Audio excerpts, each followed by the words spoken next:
Howdy everyone, Darcy here, and today we'll be looking at Good Pizza, Great Pizza on Nintendo Switch. Good Pizza, Great Pizza is actually a port of the Android game in which you open up a pizzeria and make pizzas for customers while trying to turn a profit by the end of each day. You start off by making basic cheese pizzas, but then you're given pepperoni topping, and from there it's up to you what toppings you want to unlock with your cash to serve over 100 unique customers with different orders and personalities, though personally I like just sticking to a pepperoni and cheese exclusive restaurant as it made it much simpler to keep track of things. Even just doing that, it's not like it was as simple as a cheese pizza or a pepperoni either, as customers get creative with how they want their pizza, be it a half-half, different amounts of slices, a pizza with no sauce or cheese, and even practically burnt pizza by putting it in the oven twice, something it took me a few times being requested before I could figure out how to re-put it in the oven. As well as toppings, you can also use your cash to buy upgrades that will make the game easier in various ways, such as longer days, increased customer spawn rates, a topping guide that will keep the same guide shown in a tutorial to help placing toppings easier, and more, as well as using both cash and coins for decorations for the restaurant. You'll have to repair the oven every now and then as it degrades with use, so of course it still has the mobile currency model minus paying for it with real money, basically making everything earnable through not only serving customers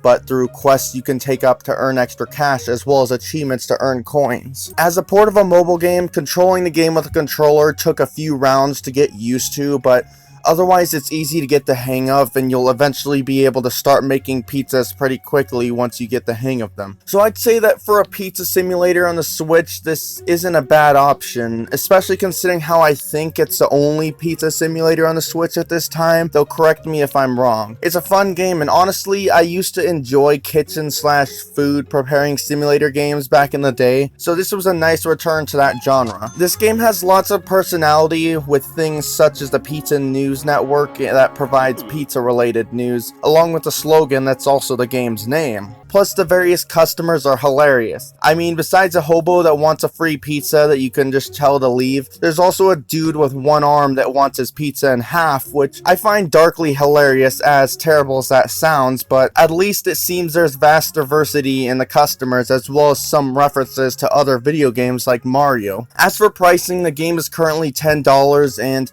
originally I was going to say that $10 is a bit much for a mobile port, but honestly, the more I played this, the more I began to think that for the kind of game it is, it just might be reasonable for the amount of playability you could get out of this. If anything, maybe wait for it to go on sale for a few bucks off if you're unsure, and if you're on the fence about buying it in general, while there isn't a demo on the Switch, it is free on Android and iOS, so if you have a phone, consider that version as your demo version. In the end, I'll say this is one of the few mobile ports that I don't mind having on the Switch, as I think the Switch could use more games like this. So if you want this game yourself, it's available on the eShop for $10. I'd like to thank PM Studios for sending me the review key. This is Darcy on the Game Clips channel, and I'm out.